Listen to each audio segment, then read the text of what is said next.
परंपरा तोड़ना शायद मेरा जन्मसिद्ध अधिकार है। ये मुझे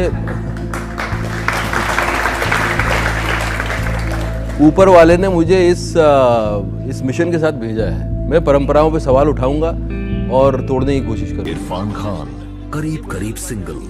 बाकी लड़कियां कम से कम हमारी शक्ल देख के रिजेक्ट करती हैं, आप तो विलन कैसे नहीं जा रही? Very well deserved. My favorite actor, Irfan for Hindi medium.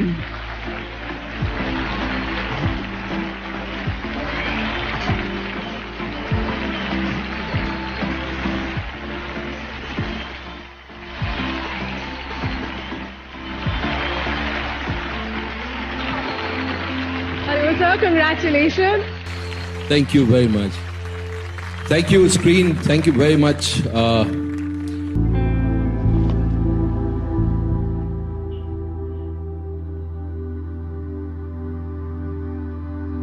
एक आजाद जिंदगी ही एकमात्र रास्ता है जिंदगी जीने का। दूसरी हर तरह की जिंदगी अधूरी है। दिल दिल मर मर के जीने के बहुत सारे तरीके हैं दुनिया में, लेकिन जुनून के साथ जीने के बहुत कम। पुराने जमाने में कलाकार होने का एक ही मतलब था, बागी होना, क्योंकि क्रिएटिविटी अपने आप में ही सबसे बड़ी बगावत है। अगर आप वाकई कुछ बनना चाहते हो तो बचपन में रटाए गए सारे सबक भूल जाइए, वरना आपकी कविता कुछ नहीं होगी चुराए गए शब्दों के सिवा। और आप किसी कवि की कार्बन कॉपी अपने आप को जाने बिना आप क्रिएटिव नहीं हो सकते। भीड़ का हिस्सा होकर कुछ बन पाना संभव नहीं।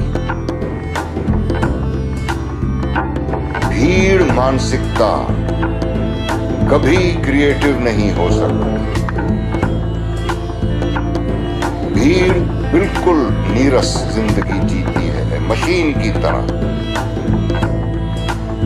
जो ना नाचती है, ना गाती है, ना मुस्कुराती है। हालांकि कुछ चीजें समाज में आपको तभी मिल सकती हैं अगर आप मशीन हो। इज्जत मिलेगी, बड़े बड़े सम्मान मिलेंगे, विश्वविद्यालय आप पर शोध करवाएंगे, विदेश में आपको गोल्ड मेडल से नवाजा जाएगा और आखिर में शायद नोबेल पुरस्कार भी मिल जाए।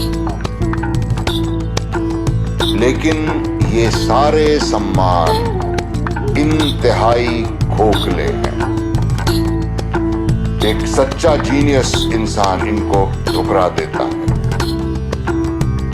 क्योंकि सत्ता की गई आपकी सेवा को पुरस्कार देना रिश्वतखोरी है कि आप एक अच्छे आज्ञाकारी गुलाम बने रहें, कभी भी भटके नहीं, हमेशा दुनिया के दिखाए गए रास्ते पर चलें। लेकिन रचना करने वाला दुनिया के दिखाए गए रास्ते पे नहीं चल सकता। उसे अपना रास्ता ढूंढने के लिए जिंदगी के जंगल में भटकना ही होगा, तन्हाई का सामना करना ही होगा। भीड़ बनने वाले कॉलेज की पढ़ाई बीच में ही छोड़नी होगी। भीड़ से ज्यादा मंद बुद्धि दुनिया में किसी की नहीं होती।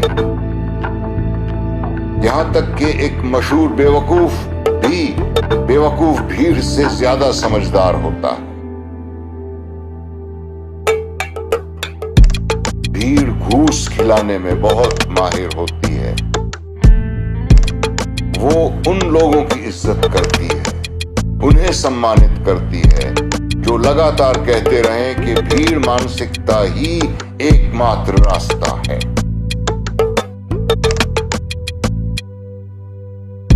पुराने जमाने का कलाकार, चाहे वो पेंटर हो, डांसर हो, म्यूजिशियन हो, कवि हो, स्कल्प्टर हो, उसके लिए जरूरी था कि वो सामाजिक इज्जत और सम्मान को त्याग कर आजाद जिंदगी जिए, एक खाना बदोश की जिंदगी। क्रिएटिव हो पाना तभी संभव था। भविष्य में भी ऐसा ही होगा जरूरी नहीं। अगर आप मुझे समझते हैं, अगर आपको महसूस होता है कि मैं जो कह रहा हूं उसमें सच्चाई है, तो भविष्य में हम सब अपने साथ ही रहना सीख लें, तो कोई जरूरत नहीं होगी किसी को आजाद जिंदगी की। आजाद होने की जरूरत निश्चित थी। पारंपरिक रूढ़िवादी संस्कारों के बोझ तले दबी हुई जिंदगी की देन है। मेरी कोशिश ये है कि भीड़ मानसिकता को जड़ से उखाड़ दिया जाए और हर इंसान को आजाद कर दिया जाए, ताकि वो जो है वही बनकर जी सके। फिर कोई समस्या नहीं, फिर आप जी सकते हैं जैसे भी जीना चाहें। बल्कि असली इंसानियत का जन्म उसी दिन होगा जब इंसान को उसकी बगावत के लिए सम्मानित किया जाएगा।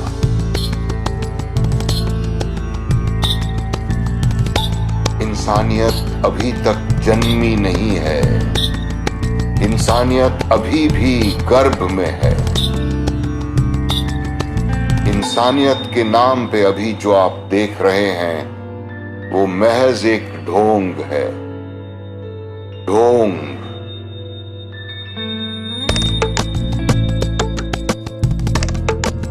रचनात्मकता खुशबू है निजी आजादी की।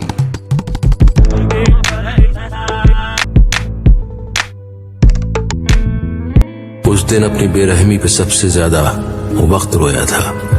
मोहब्बत के आसमान ने अपने 2 सितारों को जो खोया था। कहते हैं टूटे हुए सितारों को देख लो तो तमन्नाएं पूरी हो जाती हैं। ये 2 सितारे खुद अपनी तमन्ना के लिए टूटे थे। शायद यही समझाने आए थे दुनिया में। हर धर्म मोहब्बत सिखाता है, पर मोहब्बत का तो कोई धर्म नहीं होता।